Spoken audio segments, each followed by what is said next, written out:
सत्य कभी नष्ट नहीं हो सकता, इसलिए सत्य कहने से मत डरो। लोग अक्सर सच कहने से बचते हैं या डरते हैं, पर सत्य कभी छुप नहीं सकता और ना ही कभी मिट सकता है। कितना भी छुपा ले, पर सच तो उजागर हो ही जाएगा। इसलिए जो बात सच पर आधारित हो, उसे करने या कहने और मानने से कभी नहीं डरना चाहिए। श्री कृष्ण कहते हैं, वह सब कुछ करो जो तुम्हें करना है, लेकिन लालच से नहीं, अहंकार से नहीं, वासना से नहीं, ईर्ष्या से नहीं, बल्कि प्रेम, करुणा, नम्रता और भक्ति के साथ करो। भगवान श्री कृष्ण इस अनमोल वचन के माध्यम से कार्य करने की नीयत का उल्लेख करते हैं। जब किसी भी कार्य करने में अगर लालच होगा, बेईमानी होगी, जलन होगी, तो वो काम ना तो सही होगा और ना ही उसके परिणाम फलदायी होंगे। इसके अतिरिक्त जिस कार्य को हम पूरे मन से प्रेम पूर्वक करेंगे, तो वह न सिर्फ हमारे लिए बल्कि समाज के लिए भी फलदायक होगा। श्री कृष्ण कहते हैं, मैं हमेशा तुम्हारे साथ और तुम्हारे आसपास रहता हूँ, चाहे तुम कुछ भी कर रहे हो। जब भी आप कोई बुरा कार्य करते हो या अच्छा कार्य करते हो, आपको लगता है कि कोई नहीं देख रहा, तो यहाँ श्री कृष्ण कहते हैं कि तुम जो भी कुछ कर रहे हो, मेरी दृष्टि सदैव तुम पर है। इसलिए आप यह मत समझें कि आप अकेले हैं, आपके साथ श्री कृष्ण सदैव हैं। कर्म का वास्तविक लक्ष्य आत्मा का ज्ञान है। आत्मज्ञान की अग्नि कर्म के सभी बंधनों को भस्म कर देती है। हे अर्जुन, जैसे धधकती आग लकड़ी को राख कर देती है। भ्रम और संदेह से परे जब आप भगवान से प्यार करते हैं, तो आप हर चीज़ से प्यार करते हैं। श्री कृष्ण कहते हैं, कर्मयोगी अपने मन और बुद्धि की शुद्धि के लिए ही अपने शरीर, मन, बुद्धि और इंद्रियों के साथ आसक्ति रहित होकर कर्म करते हैं। जो आप चाहते हैं उसके लिए नहीं लड़ते हैं, तो जो खोया उसके लिए मत रो। कर्मवीर मनुष्य अपनी पहचान बनाते हैं, जो कर्म नहीं करते वो विलुप्त हो जाते हैं। तुम्हारे कर्म ही तुम्हारे भाग्य के निर्माता हैं। जिस व्यक्ति को कोई लगाव नहीं, वही वास्तव में दूसरों से प्यार कर सकता है, क्योंकि उसका प्यार शुद्ध और दिव्य है। हर किसी का जन्म किसी न किसी कारण से होता है, इसे पहचानो और बस कर्म करते रहो। भगवान श्री कृष्ण कहते हैं, खुद पर विश्वास करो और बस अपना कर्म करते रहो। श्री कृष्ण कहते हैं, मैं सभी प्राणियों के हृदय में स्थित आत्मा हूँ। मैं सभी प्राणियों का आदि, मध्य और अंत भी हूँ। सभी जीव मुझ में हैं और मैं सभी जीवों में हूँ। पशुओं में मैं सिंह हूँ, पक्षियों के बीच चील गरुड़। मैं प्रहलाद हूँ जो राक्षसों के बीच पैदा हुआ, और उन सभी उपायों में मैं समय हूँ। सभी जीवों का निर्माता मैं हूँ। मैं ही अंधकार, मैं ही उजाला हूँ। हर व्यक्ति श्री कृष्ण से जुड़ा है और श्री कृष्ण हर व्यक्ति से जुड़े हैं। वही हमारे आदि, मध्य और अंत है। उन्हें प्राप्त करने का एकमात्र तरीका प्रेम है। श्री कृष्ण कहते हैं, मैं विधाता होकर भी विधि के विधान को नहीं टाल सकता। पृथ्वी, जल, अग्नि, वायु, आकाश, मन, बुद्धि और अहंकार, ये मेरे प्रकृति के 8 विभाग हैं। मनुष्य सब कुछ चाहता है, पर सब कुछ उसे नहीं मिल सकता। आपको जो नहीं मिला उसके लिए पश्चाताप मत करो, और जो आपसे खो गया, जो आपसे अलग हो गया, उसके लिए निराश भी मत हो। ठंड या गर्मी, सुख या दर्द का अनुभव करें। ये अनुभव क्षण भंगुर है। वो आते हैं और जाते हैं, उन्हें धैर्यपूर्वक सहन करें। कर्म करने वाला व्यक्ति ही कर्मवीर कहलाता है। इसलिए कार्य करते रहना खाली बैठे रहने से हमेशा बेहतर ही होता है। श्री कृष्ण कहते हैं, आत्मविनाश और नरक के 3 द्वार हैं, काम, क्रोध और लोभ। जो व्यक्ति कामी प्रवृत्ति का होता है, जिसके मन में लोभ होता है और जो अत्यधिक क्रोधी स्वभाव का होता है, उसके लिए नरक के द्वार सदैव खुले होते हैं। अर्थात ऐसे व्यक्ति को तो सिर्फ नरक में ही जगह मिलती है। क्रोध की अवस्था में भ्रम जन्म लेता है।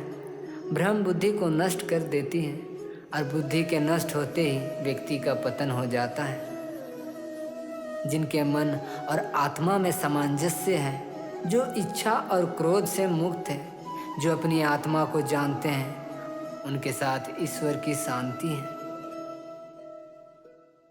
श्री कृष्ण कहते हैं, इस शरीर का मोह मत करो, यह तो माटी है, माटी में मिल जाएगा। अमर तो आत्मा है जो परमात्मा में मिल जाएगी। लोग अपने शरीर को सुंदर बनाने में लगे रहते हैं, पर आत्मा की सुंदरता शरीर की सुंदरता से कहीं महत्वपूर्ण है।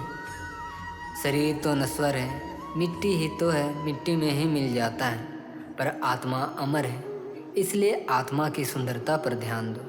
आत्मा की सुंदरता अपने को श्री कृष्ण में लीन करने में मिलती है। अंत में सभी आत्माओं को परमात्मा में ही मिल जाना है। यही तो आत्मा का अंतिम लक्ष्य है। मनुष्य ही एक ऐसा प्राणी है जो कर्म करता है, इसलिए कर्म करना प्रत्येक व्यक्ति का धर्म भी है। श्री कृष्ण कहते हैं, जो हुआ अच्छा हुआ, जो हो रहा है अच्छे के लिए हो रहा है, जो होगा वो भी अच्छे के लिए ही होगा। तो सकारात्मक रहो और अपना कर्म करते रहो। धन है मनुष्य जन, स्वर्गवासी भी इस जन्म की कामना करते हैं, क्योंकि सच्चा ज्ञान और शुद्ध प्रेम मनुष्य को ही मिल सकता है। जो होता है अच्छे के लिए होता है।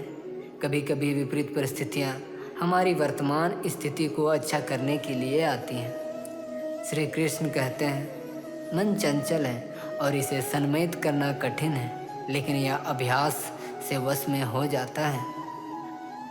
मन चंचल होता है या इधर उधर भागता है और किसी भी कार्य की एकाग्रता का दुश्मन है, लेकिन यदि व्यक्ति के वश में हो जाए तो इससे अच्छा कोई मित्र नहीं।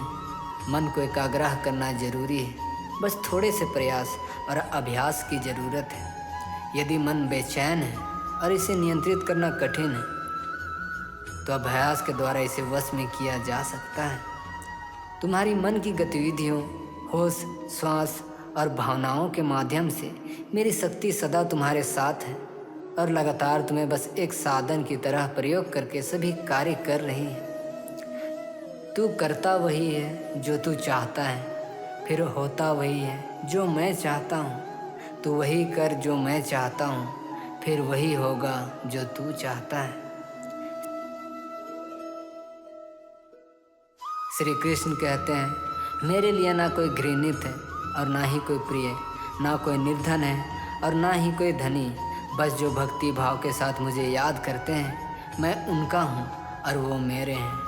श्री कृष्ण उन्हीं के हैं जो श्री कृष्ण के हैं। भगवान तो बस प्रेम भक्ति के भूखे हैं। जो भी व्यक्ति उनकी भक्ति में लीन होता है, जो भी प्रेम से उन्हें याद करता है, वो सदैव उनका कल्याण करते हैं। तुम्हारी पीड़ा के लिए मेरे पास एक उद्देश्य है, तुम्हारे संघर्ष का एक कारण है और तुम्हारी सच्चाई का प्रतिफल है। मेरा विश्वास करो, हार मत मानो।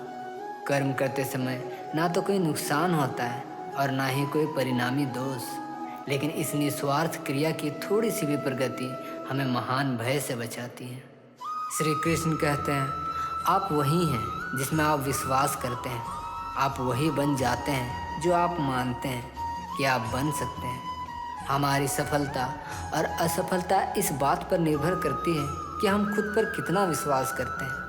व्यक्ति जो चाहे बन सकता है, यदि पूरे विश्वास के साथ अपने लक्ष्य पर लगातार चलता रहे। जिस इंसान के चारों तरफ नकारात्मक लोग रहते हैं, उस इंसान का मंजिल से भटक जाना तय है। समय एक सा नहीं रहता।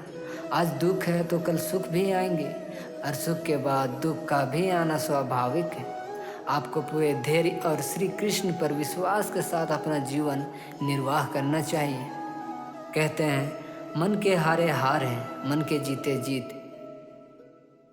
श्री कृष्ण कहते हैं, अपने अनिवार्य कर्तव्य का पालन करें, क्योंकि क्रिया वास्तव में निष्क्रियता से बेहतर है।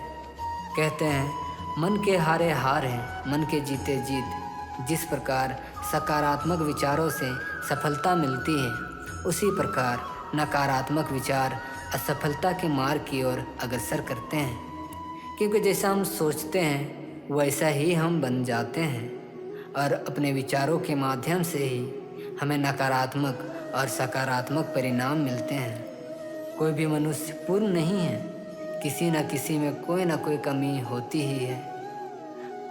इसलिए आपकी तुलना किसी से मत करो, बल्कि पूर्ण निष्ठा के साथ अपना कर्म करो। वह मुझे प्रिय है जो सुख के पीछे नहीं भागता और ना ही दुख से दूर भागता है, ना शौक करता है, ना लालसा करता है, वरन वस्तुओं को वैसे ही आने देता है जैसे हो जाता है। धन्यवाद।